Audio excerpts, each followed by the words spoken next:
My sweetheart. She's got daddy wrapped around her little finger. Abigail, how old are you, sweetie? 3. She's 3. Abigail, what are your favorite colors? Pink, white, purple. Pink, white, and purple! Abigail, do you have brothers? What are your brothers' names? Blaze Rider. Blaze and Elijah. We're here too. Who else is here with us today? Mama. Mama! And we've got one of the boys right here. Come up here, Blazy. All right, this is Blaze. Blaze, how old are you, big guy? I'm 9. He's 9. Blaze, what is your favorite sport to play? Football. Football! Football. Elijah, come here, big guy. Here's Elijah. Elijah, how old are you now, big guy? I'm 11. You're 11. What is your favorite sport to play? Soccer. And who is your favorite football team? Chiefs. The Chiefs! Stand up for the Chiefs! Now I want to introduce you to my main gal, my wife, who last week, 14 years of marriage for us.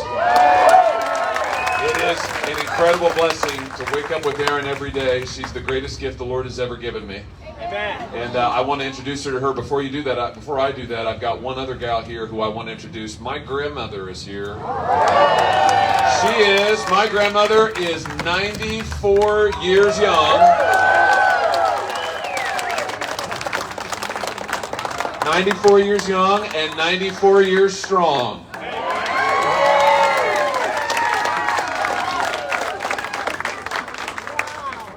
Are you sure? It's so good to be here and supporting my grandson. I love you. Now, let me give you a chance to hear from the gal who is the beauty of our family and also the brains, if we're being honest. My wife, the love of my life, the blessing of my life, the light of my days. Would you join me in welcoming Erin Hawley?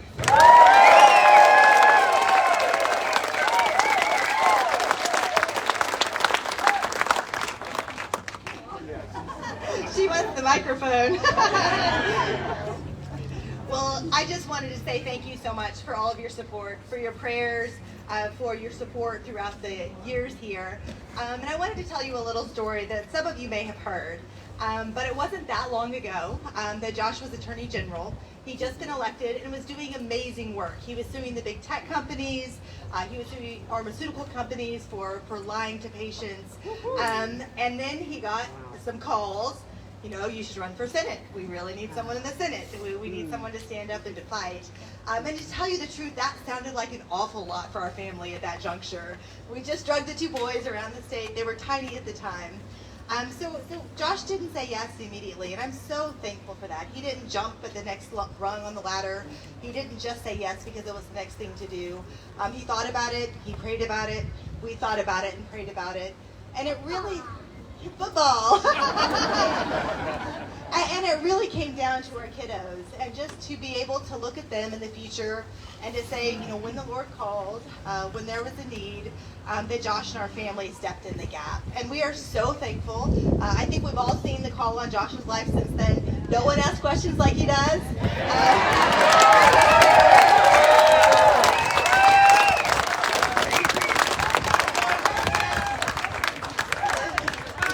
So please keep the prayers coming, and here's to another 6 years. Well, you see how lucky I am. I'm a pretty lucky guy. I tell you what, it's an incredible privilege to be here tonight. It's an incredible thrill to be here. But if I could just be honest with you, can we just talk direct to one another here for a few minutes? You know that the reason we're here tonight, the reason I'm here, the reason you're here is because our country is in crisis. Our country is in trouble. The greatest country in the history of the world, our beloved country, our beautiful country, what they have done to our country in just these 4 short years is unbelievable, unlike anything I could ever imagine. They're taking away our liberties. They're taking away our right to speak. They're taking away our right to worship. They're taking away our right to raise our families as we see fit. And as we stand here tonight in this beautiful and peaceful place, our southern border is wide open. And the cartels are sending an invasion of illegals, 10 million, 12 million, 15 million in the last 3 years across that border. And they are bringing into every corner of this state, including this beautiful town, drugs and crime. We've had stabbings in the state of Missouri. We've had people mowed down in the state of Missouri. Young boy named Travis Wolf killed by an illegal migrant, just mowed over in St. Louis and in every corner of our state. Homicides, break-ins, carjackings. They're shutting down our energy production. I mean, I don't know, can you afford your gas? Can you afford groceries? That's what they've done. They're making America poor and they're making China rich. They want us to have to buy solar panels from China, to have to buy our energy from China. We've got the most plentiful energy in the world right here, and they've turned it off. They've turned it off. It's almost like they hate this country. And in fact, they're teaching our kids to hate this country. They're teaching our kids in the schools that we pay for, that you pay for. They're teaching our kids that our country is racist, that it's oppressive, that we were founded in slavery. Have you heard that lie? America founded in 1619. We weren't founded in 1619. Right. We were founded in 1776. Ladies and gentlemen, we are not a nation of oppressors. We are a nation of liberators. And we are proud of that. And we will stand for that and tell that truth. But we're at a crisis point now because of what they are doing to our country. When I say they, let's just be specific about who it is. Let's tell the truth about who we're talking about. We're talking about my opponent in this Senate race, Lucas Kunce, and his friends. Yeah, you can boo for that. It's serious. Lucas Kunce and his friends, like Joe Biden and Nancy Pelosi and Kamala Harris. Yeah. What they have done to our country is unreal. Now, let me say a word or two about my opponent, Lucas Kunce. You may not know him very well, but we're going to get to know him. You know, Lucas Kunce, he doesn't spend a whole lot of time around here, but I tell you what, he's been running for office for 20 years. And when you understand that, you understand a lot about him. He's a young guy, by the way. He started running for office when he was fresh out of college, 20-something years old. You know, one of those guys who just wanted to be a politician his entire life. And here are the nutty positions that he's come up with. I'm going to give you just a few of them. And believe me when I say, he may have the nuttiest positions of any Senate candidate in the history of the state of Missouri. They're crazy. I'll give you a sample. Here we go. Are you ready? Now here, I'll tell you what he thinks, and you tell me whether you think that's good or not, okay? That'll be our deal, whether you agree with it or not. Here we go. Here's the first one. Lucas Kunce says that he wants to ban all gas and diesel-powered pickup trucks in the state of Missouri.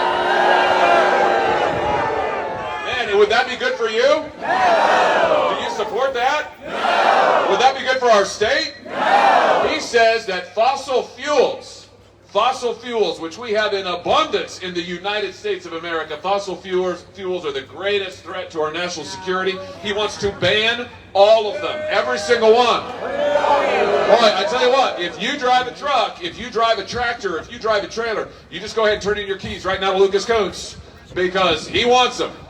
He wants them. It's absolutely insane. Now here's the deal. If you think that you're paying too much for gas now, just wait until this guy gets his way. It would be funny, except for the fact he and his buddies, Biden and Pelosi and Kamala Harris, they've already done it. They've already shut down our energy production. They've already making us buy stuff from China. If Lucas Kunce has his way, not only will gas continue to get more expensive, there won't be gas at all. If Lucas Kunce has his way, no farmer in this state will be able to turn on his combine. We won't be able to plant. We won't be able to harvest. We'll be buying our food from Venezuela and China and Brazil and Russia. Is that what you want? No. Would that be good for your family? No. I mean, it's totally insane. And if you think inflation is bad now, these are the people. Kunce and his buddies brought us this inflation scourge. They did it when they came into office and turned off our energy in this country. When they put our people out of work. When they started forcing us to buy solar panels from China made with slave labor. They'd rather pay slave labor in China than American labor here in the United States, here in the state of Missouri.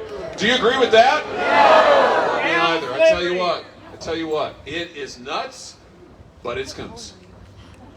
That's the first one. I got more. The border. The border. Lucas Kuntz says that a border wall is racist. He says that a border wall is no good. He says that we ought to have open borders. He wants the border wall wide open. He wants the part we've already built torn down. He wants to have open borders. If you think 12 or 15 million is too many, because that's what they've given us, just wait till the next 20 or 30 come across. Are you in favor of that? No. Would that be good for your family? No. It's worse. Kuntz wants to give amnesty for every illegal who's already here. I mean, we're talking about 12, 15 million people he wants to give amnesty for. And he wants you to pay for it. That's right, he wants you to pay for it. Do you support that? No. It gets worse. Lucas Kuntz not only wants amnesty for the illegals, he not only wants an open border, he wants you to pay for health care for every illegal who is here. Yeah, gold-plated health care and benefits for every illegal. And you are supposed to pay for it. Now, my guess is you're already paying too much for your health care. Is that true? You're already paying too much for your prescriptions. Is that true? How would you like to pay for every illegal in this country? Would that be good for you? Would that be good for your family? Would that be good for Missouri? It's crazy. It's nuts. It's nuts. But it's Kuntz. All right, now help me out with something. I'm going to say it's nuts, and you say, all right, it's nuts, but it's nuts, but yeah, it is. Man, oh man. Now, we've got some law enforcement here tonight. We've got a lot of law enforcement here tonight. I want to take a moment to thank them. Thank you, guys. Thank you. We love you. We love you. All around here, we love you guys and gals. You know, these men and women who wear blue, they put that on, they put on that badge, they go out and they stand literally in the line of fire for us. And they deserve our support, do they not? And our thanks. I think so. Lucas Kuntz doesn't, though. You know, for these men and women who are wearing the badge, what that badge means is, yeah, it means that they've got the authority to go stop the bad guys. You know what else that badge means? That badge means we support them. Amen. That badge means we stand with them. And if you come after a cop, you come after all of us. Amen? But Lucas Kuntz, he wants the criminals to be able to sue the cops. He wants to take away the legal protections that cops get. When we say to cops, go protect us, go defend us, go stand in the line of fire, we say, if you do your job, we will stand with you. Kuntz says, no, I want to take away those protections so the criminals can come after the cops. So, if the cops put on the handcuffs too tight, the criminals can sue them. Oh, my goodness. If the criminals don't like the fact they got their shoulder hurt when they're getting into the car, the criminals can sue the cops. Are you for that? No. Would that make your family safe? No. Would that make our state safe? No. I mean, it is absolutely nuts, but it's nuts, but it's Kuntz. You know what else? He has said that defunding the police is progress. Progress! Man, I mean, it's progress for some people, I guess, for the criminals. Right? I mean, if you want more crime on the streets, if you want this beautiful town to be destroyed, if you want the men and women who are wearing blue and here tonight to be shot at constantly, their lives forever in danger, then go ahead, defund the police. Go ahead, take away their legal protections. But I just have this to say to Lucas Kuntz. There is no way, not on our watch, not if we have anything to say about it. And let me just say this. For the men and women who are wearing blue, we will never stop supporting you. We will never stop supporting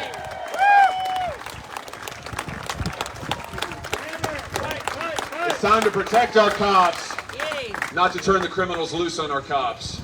Okay, I'll give you one more. Our kids. You know, Lucas Kuntz, he believes that men ought to be in women's locker rooms. Oh, no. Yeah. He believes that men ought to be in women's sports. No. I saw my beautiful baby girl, 3 years old. I see so many young people out here, so many young women. I just think, call me crazy, call me old-fashioned, I just kind of think that, you know what? Women ought to be able to play women's sports without a bunch of creepy men forcing their way in. Do you agree with that? I mean, why is that difficult? It's common sense. What Lucas Kuntz wants to do is say to every church and school in this state, every single one of them, you've got to allow men to come into women's bathrooms. So you go to church on the Sunday.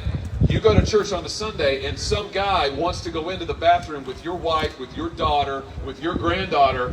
And Lucas Kuntz, if he has his way, he would say, yeah, the force of law, you've got to let him in. No. Would that be good for you? No. Would that be good for your wife? No. For your daughters? No. For your granddaughters? No. It's crazy, it's nuts, but it's Kuntz. Anybody watching the Olympics? Have you seen that boxer? Have you seen that boxer? That male boxer pounding on the women? That. I mean, that's going to be every sport, every women's sport in Missouri. My daughter won't have a chance. There will be no sports, no chance to develop leadership skills, no chance to develop the joy of sports and competition. It'll be gone. You know, Aaron mentioned a second ago that in the Senate I get to ask questions from time to time. And I'll be honest with you. I'll be honest with you. I kind of look forward to it. Somebody's got to ask questions, right?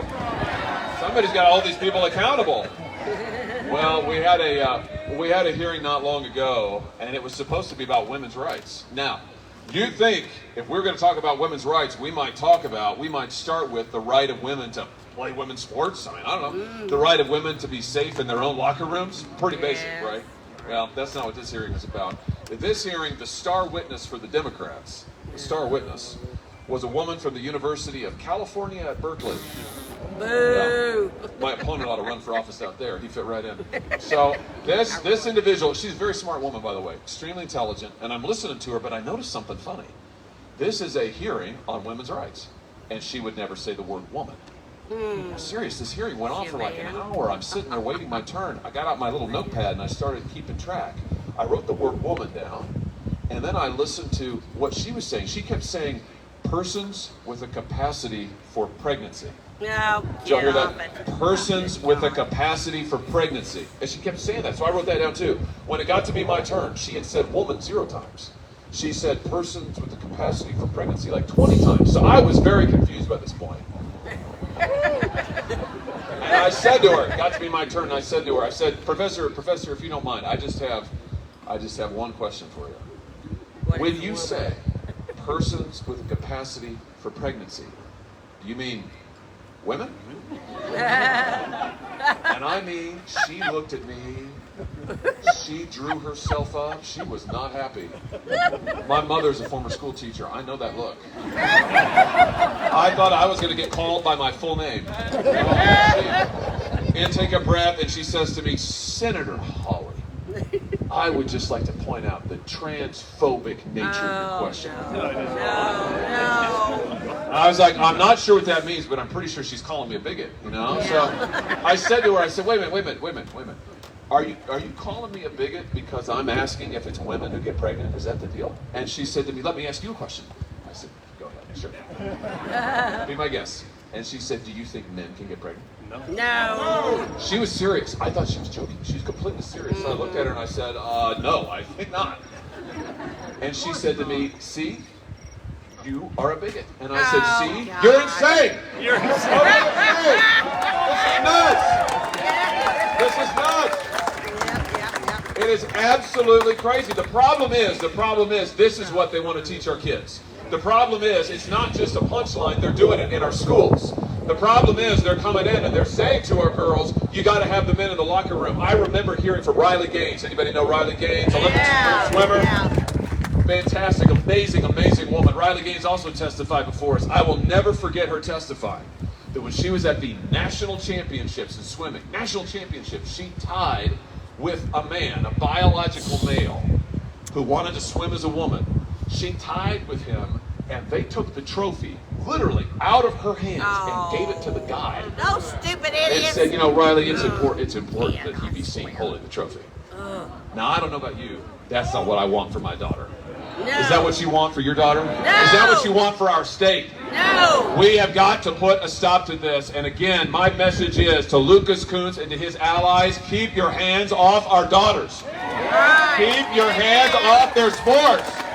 Keep men out of women's locker rooms. Come on. It's nuts, but it's nuts, but it's yeah, it is. It is. Well, I tell you what. Given all of those positions, and I'm giving you just a taste. I could go on and on. I could go on and on. But given those nutty positions, you would think that this guy would leap at any opportunity to defend himself. So, I have done him a favor. I have done him a big-time, tremendous favor. He won his nomination on Tuesday night, and as soon as he won it, I said to him, Lucas, congratulations, number one. Number two, how about this? How about next week at the Missouri State Fair, you and I get together one-on-one on a stage, and we debate. How about that? Let's debate. Come and defend your nutty positions. You know, come right in front of everybody. I said, we'll do it Lincoln Douglas style. You know, Lincoln, no fancy moderators, no studio, no makeup, you know, just right there, and let the people ask questions. I said, we'll stand there, we'll go back and forth, we'll answer questions, and we'll just be accountable. You know, I mean, how about that? I said he ought to send me a thank you card for this. You know, I'm giving him an opportunity to defend his nuttiness. Well, guess what he said? Do you think he said yes? No. No, he said, oh, no. And every day since then, it has been one excuse after another. It has been, oh, well, no, I want to do another debate. Oh, I need to do it in a studio. Oh, I need to have moderators. Oh, we need to have a different format. His latest one is, he doesn't like the fact that the Missouri Farm Bureau is going to be there to host it. He said, oh, I can't have that. They don't even know how to think. Lucas, man, I got some news for you.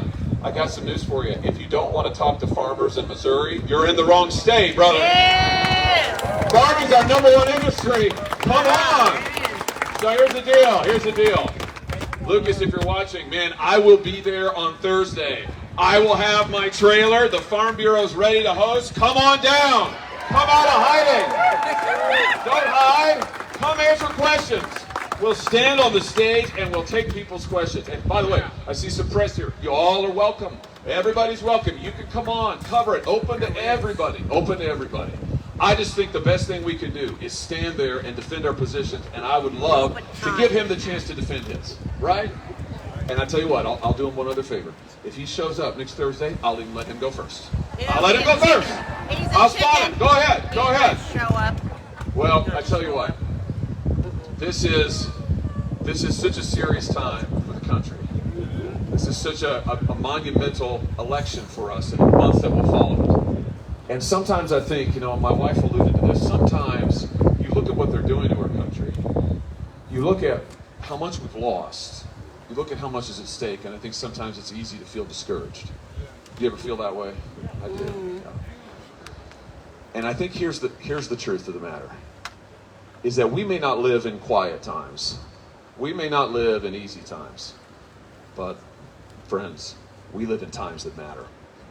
We live in a time of consequence. We live in a time when the choices that we make will determine the future of this country for the next 20 and 30 and 40 years. We live in a time when the choices that we make will determine whether we have a country in 20 or 30 or 40 years. And I would just say we should thank the Lord to live in a time when our decisions matter. This is a time for us to stand and be bold, a time for us to stand for our country, because here's the deal. In 30 years, I promise you will not look back and say to your kids or grandkids or great-grandkids, you won't say to them, well, the 2020s, nothing happened then, you know? It was so calm, it was so quiet, it was boring. Things were boring. You will not say that. But what you will say is, in a time of consequence, in a time of trial, in a time that mattered, I stood up for this country. And here's what I want to be able to say with you. In a time of consequence, in a time of trial, in a time that matters, we stood up together and we saved this country. God bless you. God bless the great state of Missouri, and God bless the United States of America.